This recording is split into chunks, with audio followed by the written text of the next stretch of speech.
Do you worry that you won't know what to say when that toxic person gaslights you yet again? Do you stress that all of that hard work and rehearsing is only going to leave you feeling speechless when the time comes? Or worse, reacting almost as toxic as them? Well, today I'm going to give you the steps needed to know exactly what you need to say when someone blatantly lies to your face. And not only that, it is going to help you to keep your peace and have you walking away from that interaction feeling, well, rather pleased with yourself. And just as a caveat, this is not a one-size-fits-all script, but the steps that we're about to take can be applied to whatever the gaslighter throws at you. And this isn't just a say this, not that type of video. We're going to dive deep because I'm concerned more about your mental, emotional, and spiritual health than I am about just giving you some predetermined script. So, what are the steps? Chrissy, pass me the ladder. Here you go. What is this? Duh, it's a ladder. But it's so tiny. Yeah, but it got great Amazon reviews. Okay, we're going to work with what we've got. Gaslighting is a common form of manipulation that occurs when one person tries to control and deceive another. This form of witchcraft can take place in any relationship: parent, partner, pastor, coworker, or friends. It can even be your hairstylist who tells you you're seeing things, or your doctor who dismisses your symptoms. It can be incredibly distressing, as its intent is to cause you to question your own reality. And many people, when they realize they're being gaslit, often jump to unsustainable solutions like crumbling under victimhood or calling them out. And that's not always wrong. Well, maybe the victimhood is, but maybe it's not the best. And the reason is simple. Knowing what to say to each and every scenario a gaslighter throws at you can be daunting. It can feel almost impossible to know how to respond in those moments and not spend the next 3 days rehashing it. Oh, why didn't I say that? Knowing what to say and how to say it can be compared to expecting yourself to climb to the 4th rung of this ladder without taking the first 3 steps. Now, unless you're a cat or a ninja, you're likely going to struggle to jump all the way up there. And that could be a big reason why you get so flustered when the narcissist hurls yet another invalidating insult your way. Because it's like asking someone to do something that they aren't fully prepared and trained to do. You see, the reason you're not responding in a Christ-like manner that you dreamed of comes down to preparation. I want to get to the top here, where you're able to respond to the gaslighter in a cool, calm, Christ-like manner. But the problem is, you can't get there until you step here, and here, and here. You get the picture. So these steps that we're about to take, we are going to build a confidence ladder that's going to help you make your way to the top without tripping over your own 2 feet. So step number 1, determine if it's gaslighting. Oh, that's not cool. I came here for solutions, not more gaslighting. Definitely not what I'm doing. But the truth is, the term gaslighting has become so overused and abused. And sometimes it's taken completely out of context.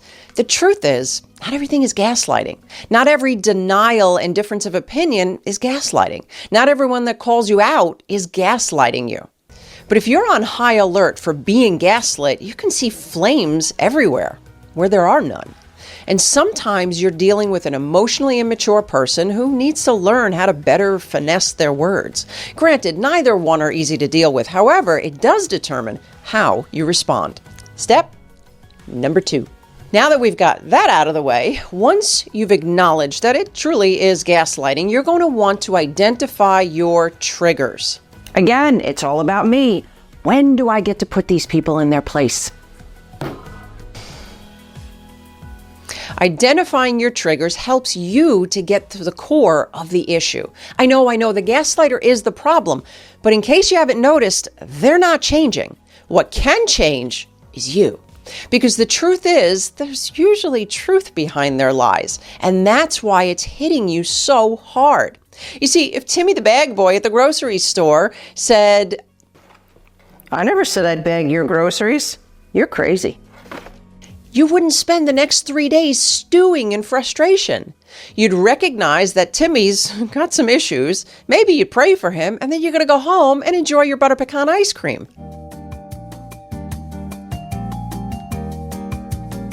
That's because Timmy doesn't have anything you want. You have no expectations of what you want or need from him. You have no pressing need to see Timmy change. Timmy's dysfunctions don't affect you. You don't need love, you don't need validation, you don't need companionship or support from Timmy the bag boy. At least I hope you don't. And your gaslighter, on the other hand, holds the key to something. Now, it's your job to determine what that something is. And until you figure it out and how to get that need met through more godly means, there's no script, my friend, that is going to be comprehensive enough to give you the right words. Because you'll always fall prey to the need. Identifying what you need and expect from this person, and you are going to take the steps towards healing. Step number 3, know the truth. What if I told you that it was your job to prove to Satan that he's a liar? You have to convince him. Exactly. You'd think I was crazy. And just like it's not your job to prove to Satan that he's evil, it's not your job to prove to the gaslighter that you're on to him or prove that what she's doing is wrong. You can rest in the truth for yourself, but you have to be able to know the truth to rest in it. And if you're confused about whether what they're saying is truth or lie, there's 2 places that I want you to go. Number 1 is God's word, and number 2 is wise counsel. And if you're being told something contrary to Scripture, then you can reject it as a lie and embrace God's truth. Yes, it is as simple as that. And if you've been gaslit for so long that you don't even know what's lie and what's truth, I want to encourage you to get with a good Christian counselor. This can even just be a trusted friend, a pastor, a mentor, or a licensed professional. Whatever you do, make sure they are grounded in God's truth. And if you do need help, we've connected with Faithful Counseling to provide you a counselor that is right for you. So I'll go ahead and include a link in the description section below. It's hard enough to reject the lie and embrace the truth, but it is near impossible when you don't even know the truth for yourself. Find truth. And step number 4, speak the truth in love. When you're confident in who you are and whose you are, and remember, this comes from knowing the truth, then you can respond from a place of peace and confidence.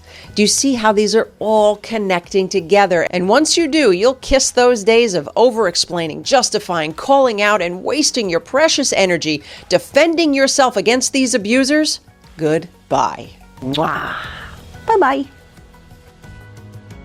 Now you're in a position to respond to those gaslighting comments designed to deceive you because you know the truth and you aren't relying on this person for your emotional well-being. So let's take a moment to talk about some common gaslighting phrases and how to respond in a calm, controlled, Christ-like manner. Let's start with defending. Defensiveness is a common reaction to their accusations. You mean like when he says, you're overreacting, or she tells me it's all my fault, when it's not? I don't think it is. Exactly. Instead of the common knee-jerk defensive reactions, you could say, I'm not interested in debating that with you. Or, my experience says otherwise. Are you interested in talking about it? Or, it seems like you're bent on blaming me. I'd be happy to discuss this with you when you're willing to have a mutual dialogue. Ooh, I gotta write this down. You got a pencil? Very funny. I see what you did here. Okay, so what about when he talks circles around me and then changes the subject 6 times? Ah, yes, deflection. Gaslighters can't stay on point because they really don't have any interest in resolve. So they will change the subject to distract or dominate you. Instead of chasing that rabbit trail, simply let them know that you'd be happy to discuss those other issues at a future time. But it's important to stay on subject so we can find resolve. You want to find resolve, don't you? Ooh, I see what you did there. That's a good one. And yes, that is what I'd ask them. All right, here's one. What about when he claims he never said that? Or in the case of my sister, oh, I forgot. Yes, that's another gaslighting go-to. So instead of employing your elephant-like memory, recognize that they don't actually forget. So spending your time trying to jog their memory will only prove to be fruitless. They didn't forget. They're just not interested. And instead of being decent enough to say that, they lie. So you could say, yeah, we all forget things sometimes. Are you willing to? And then state your request again. Because that's really what it's all about, isn't it? Because you're driving yourself crazy trying to get them remember what they said when in reality you just need them to do what they said they were going to do. Or you could say, it seems like that you forget things often that don't work in your favor. Is that intentional? Ooh, that's going to make him mad. It might, but that's on him. Okay, what about when I try to share with someone what I'm going through and then they tell me, oh, just forgive her. I'm sure she loves you. I hate that. Yeah, a lot of people don't realize that minimizing can actually be a form of gaslighting. It's not their intent to cause further hurt, but it does. Yeah, it does. They think they're being positive or encouraging, but they're actually minimizing your feelings and experiences. Instead of getting frustrated or trying to prove to them that you're justified in being hurt, you could simply respond, depending on the closeness of the relationship, and say something like, well, I was hoping for some emotional support from you. I do understand that your experience may have been different with said toxic person, but that doesn't negate my negative experience. If you're not able to walk with me through this, I understand. Or you can challenge the person by saying, how can you be so sure if you haven't experienced it? I'm really liking the directness here. Give me more. It can be challenging to know just what to say at the time of ignition. So when in doubt, ask questions. But avoid questions that begin with, why are you doing this to me? Why? But I want to know why. I get it, but you're not going to get an answer to that. And it's just going to make you look like a victim. I'm not a victim. I know you're not. So instead, ask questions that require a direct answer, like ones that start with what and when. What do you hope is going to come out of saying such a harmful thing? When are you available to circle back and talk about this? Would you be open to discussing this, or is your intent just to dominate the conversation? Sheesh, you're direct. You have to be. There's no beating around the bush with a gaslighter. Remember, their focus is on self-preservation. So the less desperate and defensive you are, and the more direct and matter-of-fact, the more you'll be able to speak the truth in love. Notice I didn't say the more you'll be able to change them. Darn. Changing them is not your job. Leave that to God. Fine. If you need biblical proof that God considers gaslighting emotional abuse, go ahead and check out this episode right here. And be sure to grab a copy of our free Toxic People Survival Guide. This is my free gift to you to help you identify and deal with all this.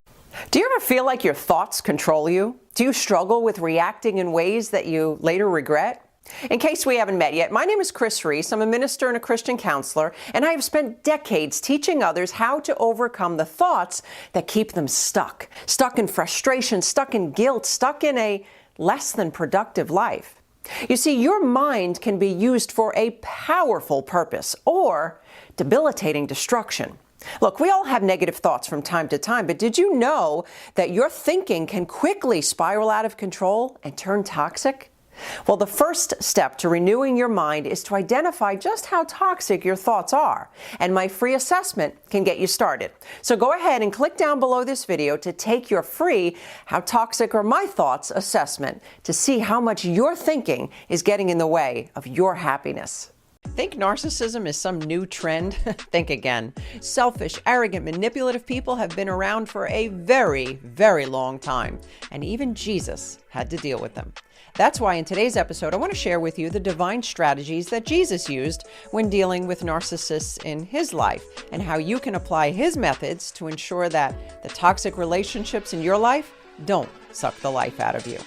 And stick around, because I've got a free tool that is going to help you navigate all the difficult people in your life with grace.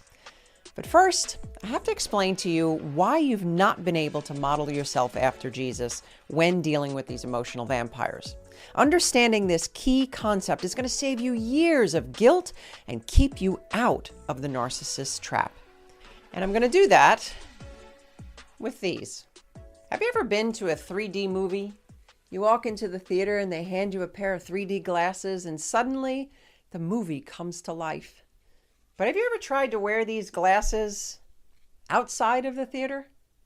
Everything just looks distorted and blurry. Well, that's exactly what happens when you are wrongly taught how Jesus wants you to interact with others, especially those that don't have your best interests at heart. You can see, but not clearly. And that distorted view can lead to some serious mistakes. Now, what if I told you that you might be wearing these glasses all the time without even realizing it? And you've likely been handed these glasses by a friend, a well-meaning family member, or maybe even the narcissist themselves. Well, no, not these literal glasses, but ones that represent the distorted version of the Jesus you've been taught. And as a result, you're trying to deal with toxic people in a way that is not only unbiblical, but could also lead you into some very costly mistakes. So let's take a moment to put on the right glasses and get a clear and accurate view of how Jesus really wants you to handle these difficult people. The first trait of Jesus that often gets distorted reminds me of my friend Carla from high school. Now, Carla had an older brother, Jake, and Jake was smart. He was a good-looking young man, but he was a constant source of stress for his family. And Jake's problems began early, from his disrespectful attitude towards his parents to stealing his mother's jewelry for drug money. And after several stints at rehab and multiple bribes from his parents for new cars that he ended up wrecking anyway, Jake was no more mature and respectful at 32 than he was at 13. Jake wanted to live his own life with no regard for how he affected others, including and especially his family. Now, Mrs. Torres, his mother, was always so upset with him. And I don't think there was ever a time that I was hanging out at Carla's house that there wasn't some incident going on with Jake. But every time I'd hear Mrs. Torres say, "If he wasn't my son, oh, I would." And then she'd run off this laundry list of firm, some illegal boundaries that she would set with him if he wasn't her son. And then, as if set to a script, she would break down into tears, screaming about how she couldn't do anything to hurt him because she loved him so much.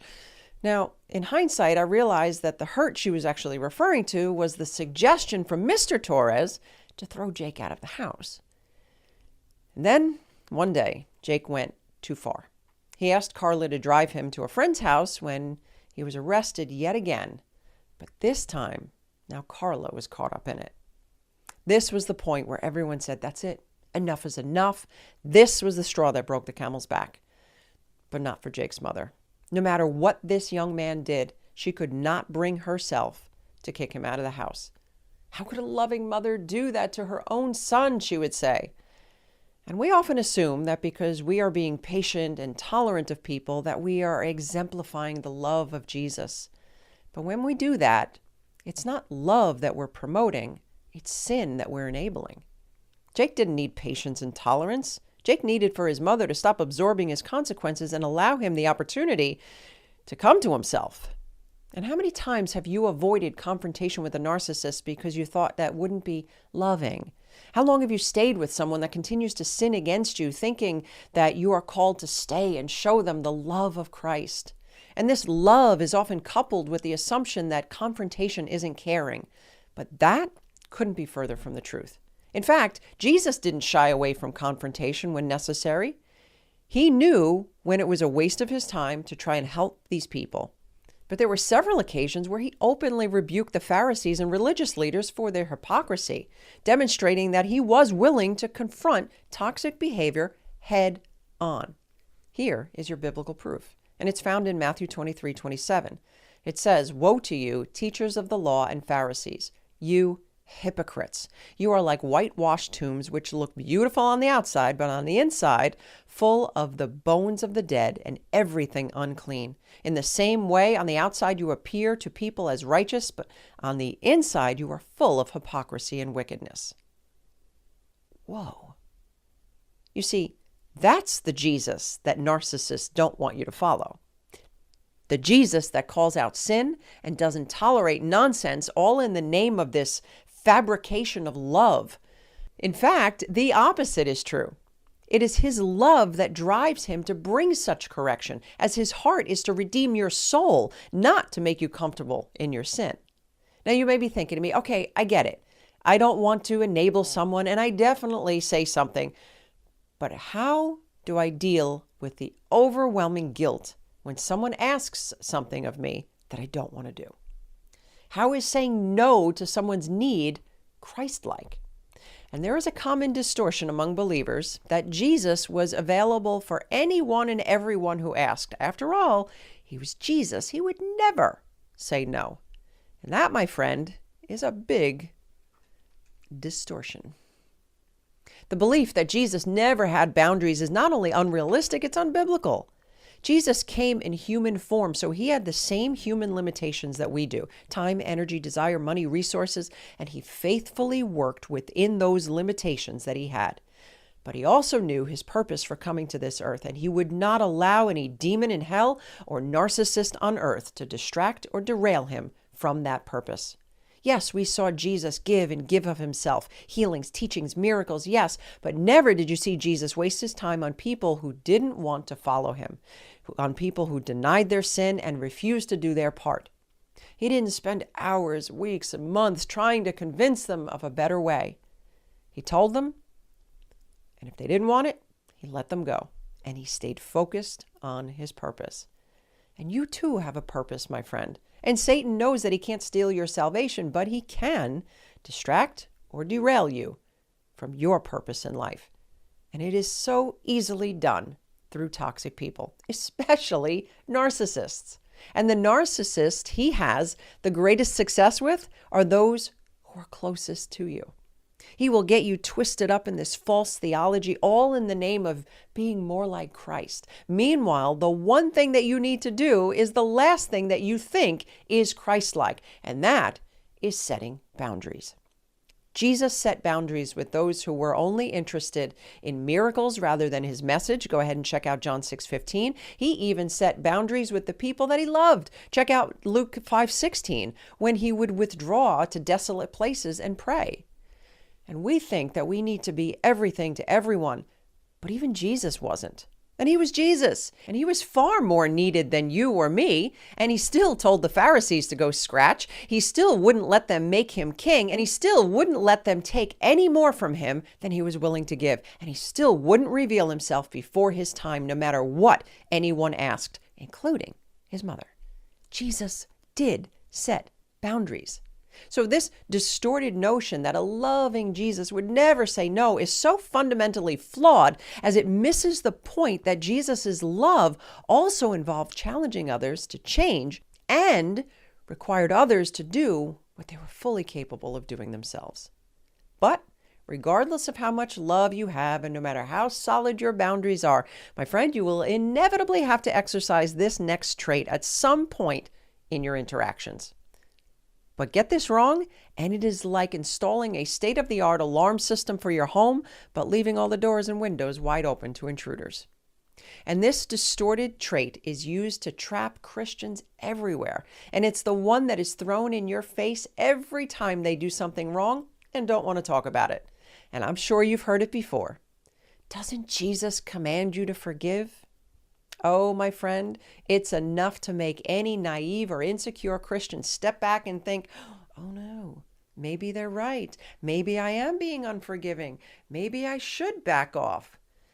Look, yes, we are called to forgive as evidenced by the biblical command in Luke 17:3. But the distorted notion that forgiveness means that we allow others to continue harmful behavior towards us simply isn't biblical.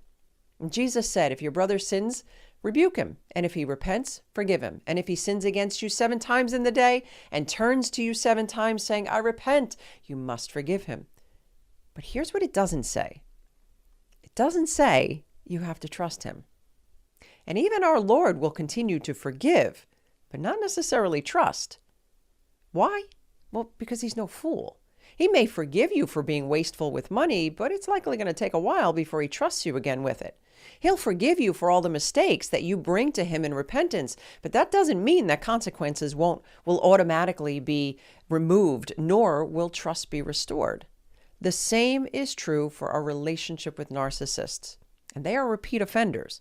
Whether they're lying to save their own skin or manipulating to serve their own selfish agenda, you'd better believe you will have to exercise forgiveness with a narcissist. But if you are under the distorted misconception that forgiveness equals trust, that forgiveness equals restoration, my friend, you are headed back into the lion's den with a target on your back, voluntarily. So the next time that your narcissist throws the forgiveness card in your face, you can stand firm and say, I'm not struggling to forgive you. I'm struggling to trust you based upon your actions. Are you willing to regain my trust? And with this line of questioning, you will quickly discover if you're dealing with someone who truly wants restoration or is simply focused on manipulation. So once you discover this, what do? What you do from here can actually be the difference between sanity and a lifetime of arguing. And to learn what God wants you to do instead of arguing with the narcissist, go ahead and check out this episode here. And as promised, I have a free gift for you. It is your Toxic People Survival Guide. This guide is going to help you learn how to identify and deal with all the difficult people in your life. It is my free gift to you, and I will go ahead and include a link in the description section below. What if I told you that everything you thought about forgiveness was wrong? That in 7 short minutes, I will help you understand why these people still set you off, even years after you've walked away and forgiven them. I'm going to answer the question that has been haunting you once and for all. Have I truly forgiven and overcome the biggest forgiveness myth holding Christians back today? And it all comes down to bookmarks. You see, I want you to think of your life as a book, and each significant trauma or experience as a different chapter. So when someone hurts you, it's like placing a bookmark in that particular chapter. And forgiving them is akin to deciding to close that chapter and move on to the next. However, the bookmarks still remain. And even as you continue reading this book or living your life, those bookmarks make it very easy to flip back to those painful chapters. And this act of inadvertently returning to these chapters can actually make you feel as though you haven't truly moved on or forgiven, even though you've tried to close that chapter. And such is the case with unresolved trauma. In other words, each bookmark is like an experience that you tried to push aside, but it needs to be dealt with. And you may be thinking, yeah, but that was 20 years ago. I should be able to let that go by now. Well, letting it go is not the same as resolving it. And that's why you think avoidance is the best option. And don't get me wrong, in some cases it is. But if there's stuff going on inside of you, well, my friend, everywhere you go, there you are. And that's why an old memory, an unexpected phone call, a harsh comment, all of these can elicit this outsized reaction. But resolving trauma is like removing the bookmark. Now, my friend, if you have unresolved trauma, it is going to be crucial that you find a good Christian counselor who can help you, as it's going to take a toll on you and your relationships. And we've connected with Faithful Counseling to help you find a counselor that is right for you. Just simply click down below this video in the description section for more information. My hope is that you will get the healing that you need to work through all of the pain of the past. And in doing so, you're going to get to remove the bookmarks. But unresolved trauma is only part of the reason that you're getting triggered after you've forgiven. There's still a very big problem. And the second goes right back to our bookmarks. You see, your story still stands.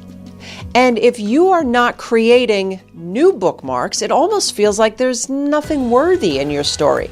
And the second reason that you still get triggered is that you've not created new highlights. So, when you get triggered, you will automatically default to these old place settings.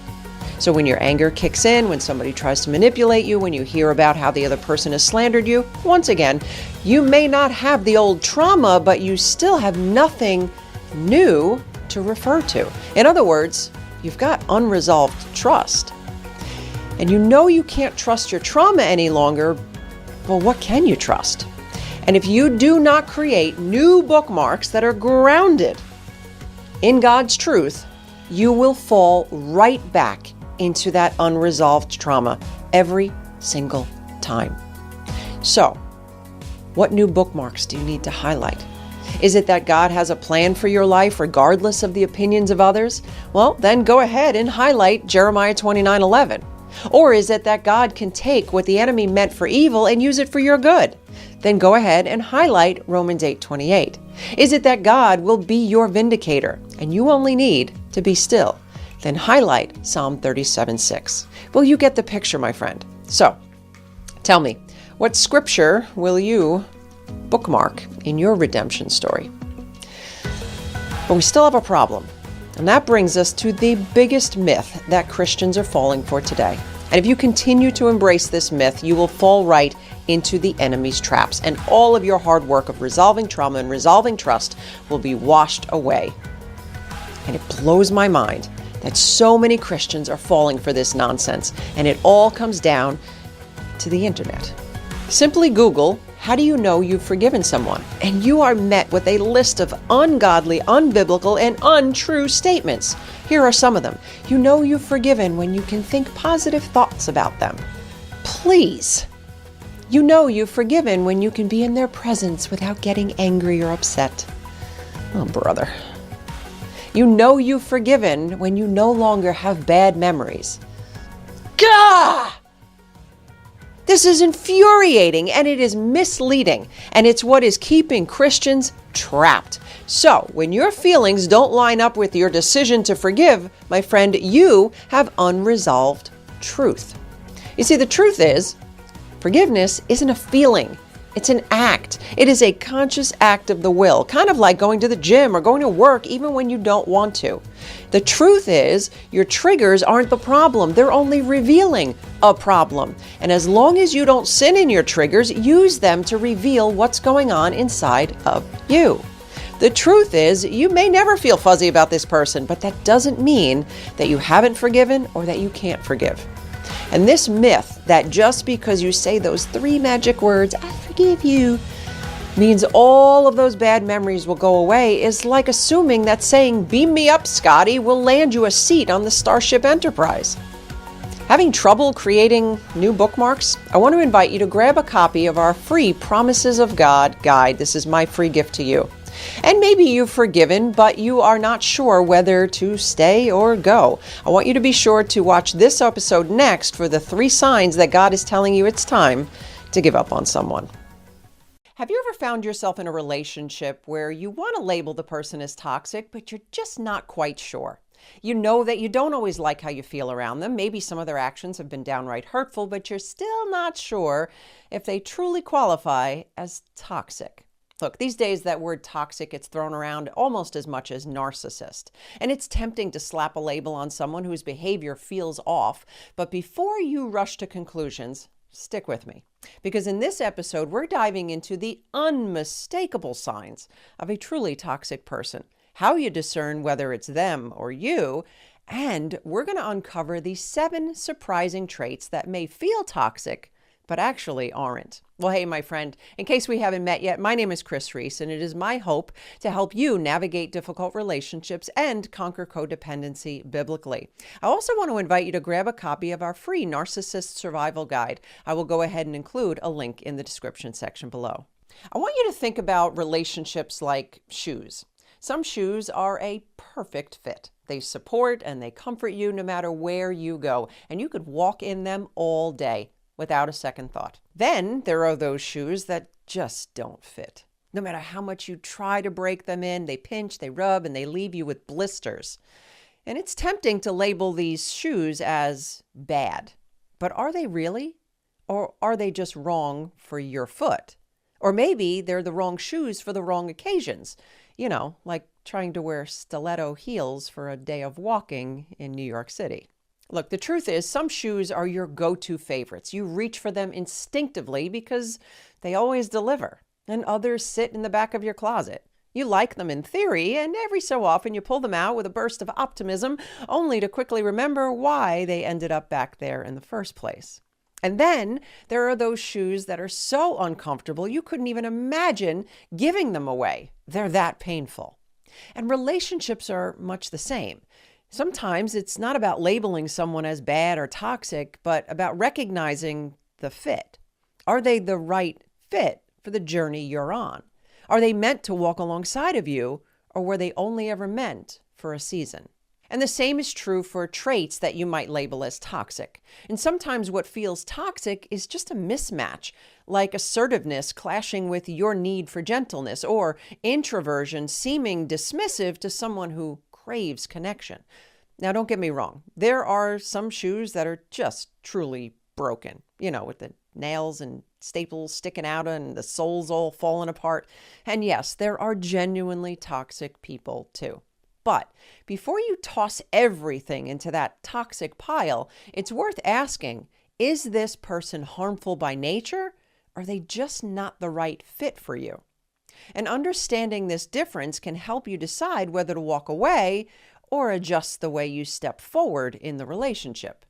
So before you go ditching a potentially decent relationship, or worse, breaking marital covenants, I want to start by identifying truly toxic traits. Look, there are just some traits that we can universally agree that are destructive. Much like those shoes. They might be pretty on the outside, but over the short time span, there is not a woman I could find that would say, yeah, those are comfortable. And it doesn't matter how pretty they look or how expensive they are, they're just not good for you. But there are traits that everyone can agree, I don't care how much of a glutton for punishment you are, that can actually be considered toxic. And if you are dealing with any of these, verbal abuse, manipulation, chronic lying, secrecy, selfishness, chronic negativity, dismissiveness, vindictiveness, disrespect, explosiveness, or exploitativeness. Is that a word? That's just to name a few. And if we can all agree that traits like these are undeniably toxic, I mean, even the Bible in 1 Timothy 3 tells us to avoid such people, then why do so many of us stay in these relationships? Why aren't we running when these behaviors are so clearly destructive? Could it be that we see something else in these individuals that make us question our perception? Now, I'm not talking about the clear manipulation of, romantic gestures mixed with abusive behaviors. I'm talking about behaviors that might seem toxic at first glance, but are tied to someone who at their core may not actually be toxic. Traits that wouldn't exist if they weren't driven by something deeper. Now, I can almost hear what you're thinking at this point. Oh, Kris, they know what they're doing. They know what they're doing is wrong. I am not giving them a pass. Look, I get it. I've been there. I used to think they don't deserve an excuse for their poor choices. But what if there's more to this dynamic than what's visible on the surface? You see, every person enters a relationship with a set of defaults, cultural behaviors, personality traits, past experiences, wounds, you name it. And what one person sees as toxic, another might see as normal or even admirable.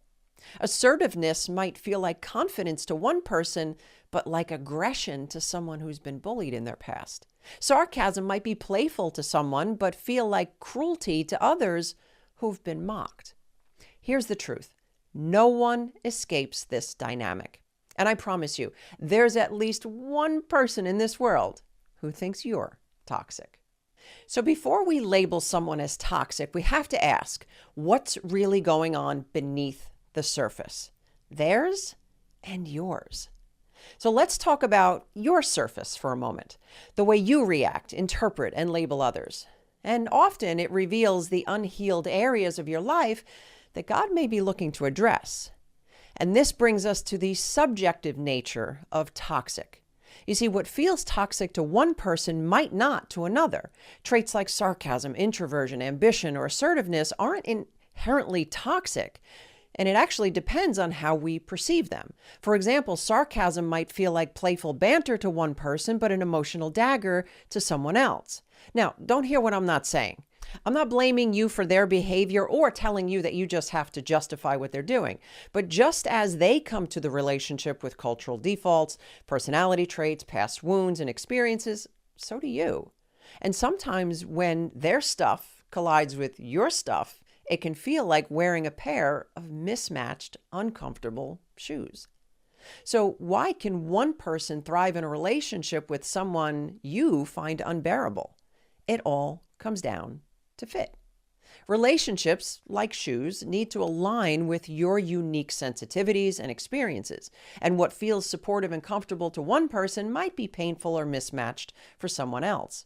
And sometimes what feels toxic isn't toxicity at all. It's miscommunication, personal triggers, or differing values. And this isn't about excusing bad behavior. It's about understanding the interplay of personalities and histories. By digging deeper, we can actually discern whether someone is truly toxic or just struggling in ways that maybe require clarity, compassion, and a little bit of boundaries. Here are a couple of helpful questions to ask yourself. Number one, does this behavior harm everyone or just me? Number two, am I seeing this through the lens of my pain and preferences? Now, let's say the traits are clearly harmful. But what if they aren't rooted in selfish, toxic narcissism, but rather something equally painful, but maybe even fixable? Understanding what's beneath the surface can make all the difference in how you approach the relationship. So we've covered the universally toxic traits, those destructive patterns that everyone agrees are harmful. And we've discussed the subjective traits, the ones that bother some but not others. But now let's revisit something a little bit trickier. Toxic traits that actually come from not necessarily toxic places. Now you're probably thinking, come on, Kris, isn't toxic just toxic? Well, yes and no. A behavior can actually feel toxic, but that doesn't mean that it stems from a genuinely toxic source. So does that make a difference? Well, it should. Think of it like looking into a funhouse mirror.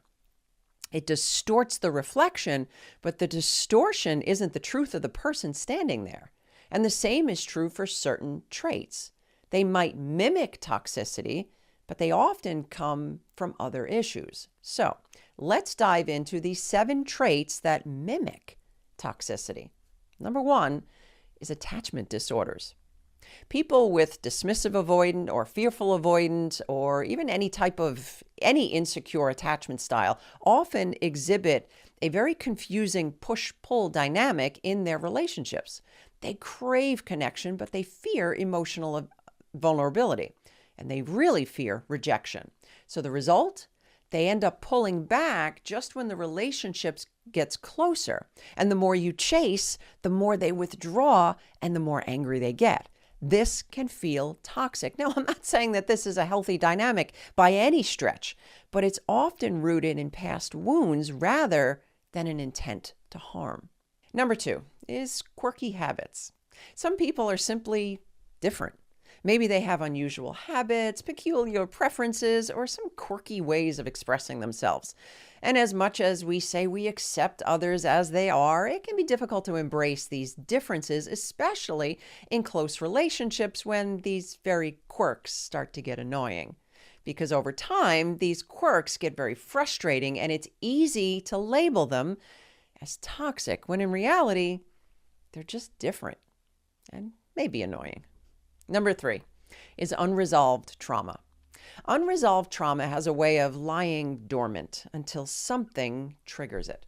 Then insecurities, anger, or fear can surface in a way that feels toxic. But this isn't about who the person is. It's about the unhealed wounds that they're carrying. And these behaviors are defense mechanisms, not deliberate attacks. I know they feel like deliberate attacks. And I know what you're already thinking, and I'm going to answer that question in just a moment, so just stick with me. Number 4 are addictions. Substance abuse or other addictions can create behaviors that mimic toxicity. They create the lying, the secrecy, the emotional outbursts, the defensiveness. And you're thinking, wait a minute. Didn't we just agree that these are universally toxic behaviors? And while these actions are undeniably harmful, they're often symptoms of a deeper issue, the addiction itself. And the person behind the addiction may not be toxic, but the behaviors driven by their struggle can certainly feel that way. And number 5 is emotional immaturity. This is a big one.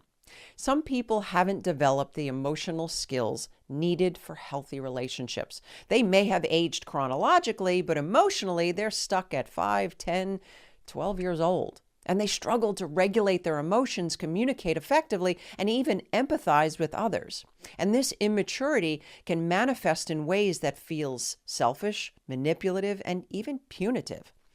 But it's often a sign of an underdeveloped emotional intelligence, not malicious intent. Number 6 is demonic influence. We cannot dismiss the spiritual side of this.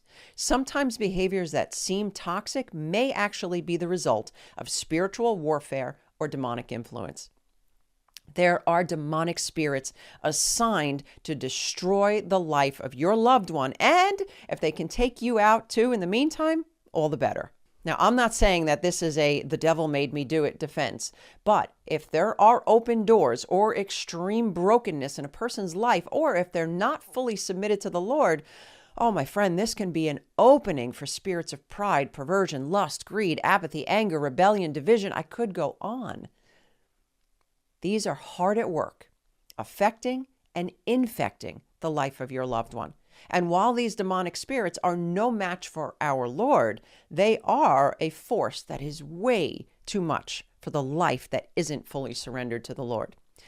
This does not excuse their actions, but it reminds us to approach these situations prayerfully, discerning the spiritual battle at work. Number 7 is other disorders. Mental health disorders like bipolar disorder, maybe there's an anxiety disorder, or something like codependency, not that that's a mental disorder, can actually produce behaviors that feel toxic. And these behaviors aren't about malicious intent, but rather the maladaptive coping mechanisms of trying to avoid or even navigate these types of conditions. So, why does this matter? When we understand the root of someone's behavior, we can respond with more clarity, wisdom, and compassion. This does not mean excusing harmful actions or tolerating mistreatment, but it does help us to discern when to draw firm boundaries and when to extend grace. Toxicity isn't always black and white. The difference between a truly toxic person and someone struggling with unresolved issues lies in their response to accountability. Someone striving to grow, however slow it may be, will show a willingness to want to change. But a toxic person thrives in denial, defensiveness, and blame shifting. An unhealed trauma might explain someone's behavior, but it is never an excuse. Because as the saying goes, once you know better, do better. And traits and behaviors left unchecked often spiral into full-blown toxicity. And the key difference is whether there's a desire to heal or a refusal to change. And here's where you need to be cautious. You can recognize someone's struggles without taking the responsibility for them. It is vital to bring this person to the Lord in prayer, asking for wisdom on how He might use you. But I need you to remember this, my friend. It is not your job to fix or save them. That is the work of Jesus. Now, this doesn't mean that abandoning your role as a spouse or a parent or a friend, but it does mean guarding your heart, setting boundaries that align with biblical truth. And ultimately, their response is not your responsibility. Your role is to stand firm in faith, maintain airtight boundaries, and protect your peace and honor God. If you have ever wondered just how much demonic influence plays into toxicity, I want to make sure that you check out this episode here for the undeniable signs that narcissists are controlled by demons. And if you struggle with wanting to fix people or assuming responsibility for the relationship more than you should, I want to invite you to check out my online course called Conquering Codependency Biblically. I will go ahead and include a link in the description section below. The devil's one mission is to steal, kill, and destroy. And you may have every door locked, every window closed, and all alarms set, but what do you do when Judas is already in the house?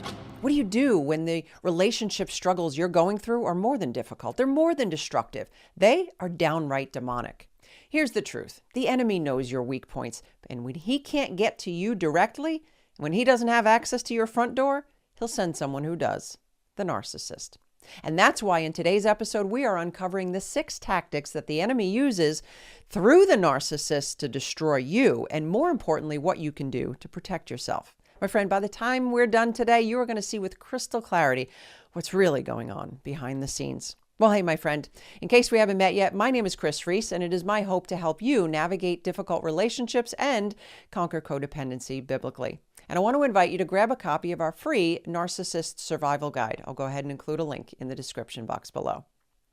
To paint this picture, I want you to think of the tactics that the devil uses through the narcissist like an elaborate maze. But not one of those fun mazes that comes with a map. No. I'm talking about this elaborate, creepy maze specifically designed to keep you trapped. Each turn designed to make you feel like you're getting closer to your dream relationship, but in reality, it's taking you further and further from the truth until one day you've reached the point where you have no idea where you are or who you are. The first tactic that the enemy uses to trap you often feels deceptively comfortable at first, maybe even familiar. It's kind of like something from your family of origin or something you've always dreamed of. But as time passes, you realize you're drifting further and further from the clarity you thought you had. You are lost in a maze where every path feels like that dead end. And you start retracing your steps, second-guessing yourself, over-explaining, and believing that if you could just say it better, things would improve. But the truth is, you have been pulled in to the trap of confusion and doubt. Narcissists are masters at gaslighting, twisting the truth and making you question your reality. And this confusion isn't accidental. It's intentional. It's designed to create self-doubt and keep you dependent on the narcissist for answers and validation. And the enemy thrives in chaos and confusion. And if you've noticed, so does the narcissist. When the enemy operates through the narcissist, it weakens your confidence, clouds your judgment, and makes you doubt your ability to discern right from wrong. And confusion and doubt are one of the enemy's most effective weapons, and it is crucial to recognize it for what it is. It is a deliberate strategy to keep you trapped in that maze. It's in those moments where you need to take a step back and remember 1 Corinthians 14:33, for God is not a God of confusion, but of peace. Now, if confusion makes you question your reality, what happens when the pain from your past keeps dragging you back into survival mode? Well, the enemy's next tactic through the narcissist can best be described as a wound that never quite heals. I want you to imagine walking through the maze that we talked about, and suddenly you trip over a hidden trap, one that you've encountered before, and that pain feels familiar, like an old injury being reopened. And instead of moving forward, you're stuck now trying to deal with the fresh pain. And this is how the enemy works, using the narcissist to trigger your emotional wounds, keeping you focused on your pain rather than path out of the chaos. And his goal is to keep you stuck, spinning in circles. And narcissists like to seek out your deepest vulnerabilities, the wounds that you thought were healed, and then reopen them. They push just the right buttons to make you relive past rejections, betrayals, or insecurities, or they use things against you to make themselves look like a victim. You think you're reacting out of a present problem, but you're actually reacting out of old pain. And it leaves you then looking like the problem. And this keeps you in survival mode, focused on explaining yourself, apologizing for things that you didn't do.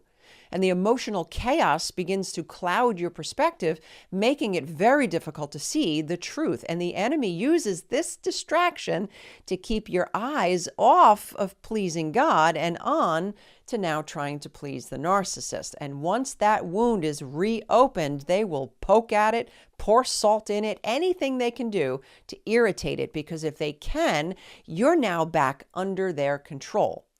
But just in case you've taken their poisonous bait, here's the antidote. Psalm 147:3 says, "He heals the brokenhearted, and he binds up their wounds." Healing starts when you take your focus off of the narcissist and their chaos and turn to God, who is the only one that is going to bring peace in that deepest pain. So if the enemy can't use the narcissist to get through your doubts and triggers, he will most definitely use this next tactic. And it's an easy one to use because of how the narcissist treats you. In fact, it's almost baked into every narcissistic relationship. It's the thorny vines that are growing over the exit, the ones that block you when you think you're about to find your way out.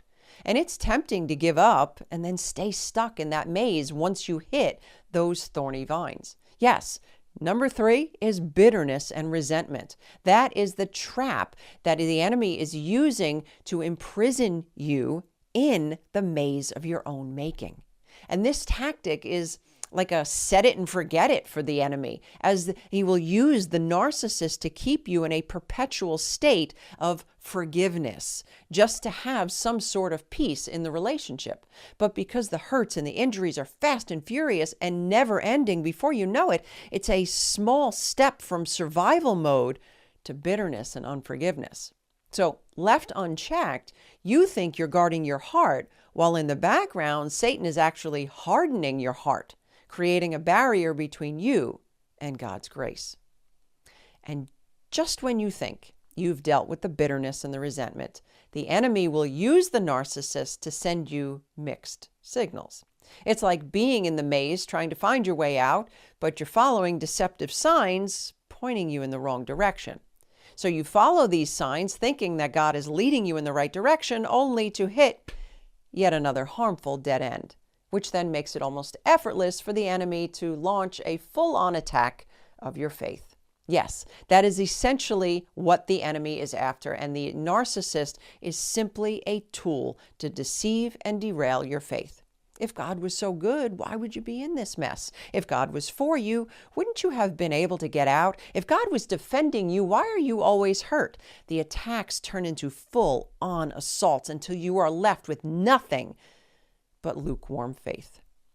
And the narcissist may overtly plant seeds of spiritual confusion, intentionally leading you down a wrong path, or they may covertly distort scripture to suit their own agenda and even pretend to walk this faith journey with you, only to leave you as spiritually bankrupt as they are. And if trapping you behind a wall of thorns and doubting your faith isn't bad enough, here's where the enemy seeks to set you up for the ultimate takedown. He will erect walls so high in the already mind-spinning maze that you can't even cry for help if you wanted to. And this is where the enemy will use the narcissist to isolate you from support, from friends, counselors, pastors, are all going to now get an earful of just how crazy, how unsubmissive and controlling and disturbed, and maybe even how evil and narcissistic you are.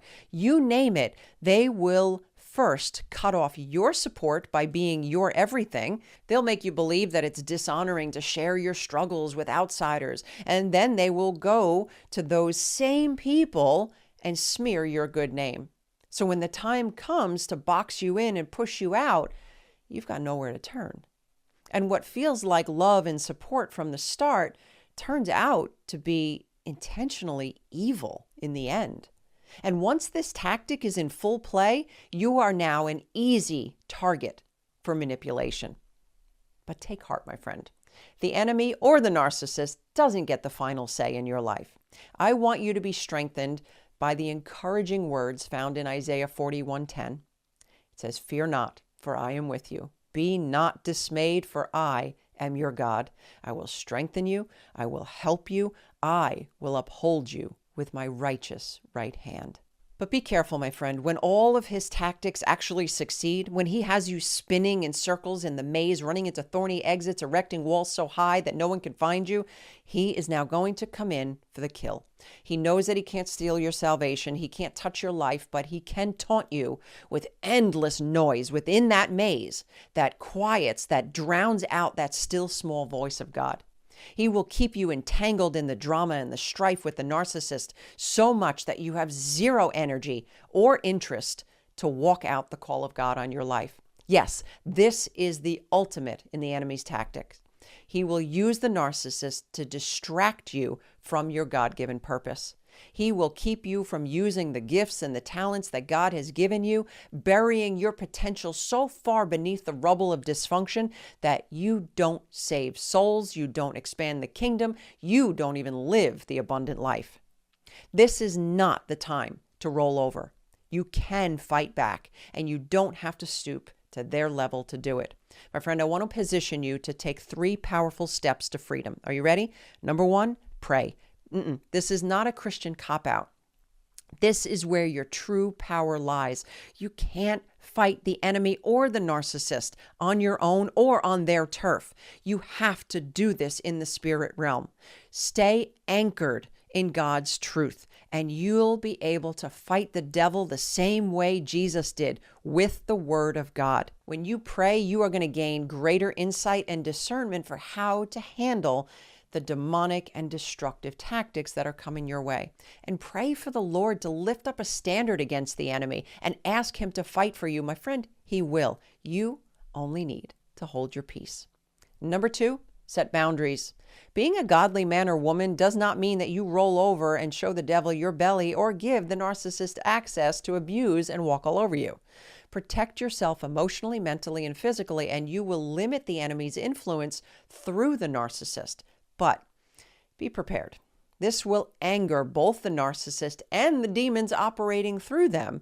And because you're likely going to see them cycle through these same 6 tactics that we just talked about. But that's okay. Stand firm and guard your heart. Number 3, trust God's justice. My friend, God will fight for you. And you can rest in knowing that God sees even what you don't see. He hears what you can't hear, and he will do what you are unable to do. He will fight for you. And just like he deals with the devil himself, he will deal directly with the narcissist. Trust him, trust his timing, and you will begin to see that our God will work all of this together for your good and his glory. So the question is, will you let him? Now, you might be saying to me, Kris, that's great, but doesn't God have a breaking point? Yes, he actually does. And to learn about what he will do to the narcissist when he's had enough, go ahead and check out this episode here. Oh, and don't forget to grab a copy of your free Narcissist Survival Guide. It's in the link in the description box below. Mothers form the foundation of who we are and how we relate to the world. She sets the example for how we bond with others, and she creates the picture of our self-worth. But what do you do when the one setting your foundation claims to be a Christian, but is manipulative? Well, hey, my friend, my name is Kris Reece, and I want to welcome you back to another edition of the Building Faith podcast, where it is my hope to bring you biblical solutions to life's tough challenges. A manipulative person can cause a lot of confusion, even in adults. So can you imagine how much confusion it causes in a child. So today I want to talk to you about the 6 ways that a toxic Christian mother is going to try to manipulate you. And stay tuned, because number 4 is one you're going to want to be really careful of and pay very close attention to. Number 1, it's through criticism. Toxic mothers, especially narcissistic ones, overvalue themselves and undervalue others. And she may criticize you directly by offering unsolicited advice on how to dress, how to raise your children, or how you should be treating the woman who gave you life. Or she may be more overt by criticizing others for their actions in a passive-aggressive attempt to get the message to you. In mom's mind, you are simply an extension of her. So anything less than what she deems perfect to fit her image will not be tolerated. And they will often twist Proverbs 22:6 when it says, "Direct your children onto the right path, and when they are older, they will not leave it." The problem is you're an adult now, and you're responsible for your own behavior. Number 2 is through control. No one will love you like I do. I do this because I care. These are statements that are meant to manipulate you back into mom's web of control. And she likes it when you're dependent upon her. It puts her in the power position. And she can manipulate your feelings by trying to control you with actions such as selfishness, stonewalling, deflection, threatening, unforgiveness, and comparisons. And many know that you will struggle to follow the biblical mandate found in Exodus 20 and 12.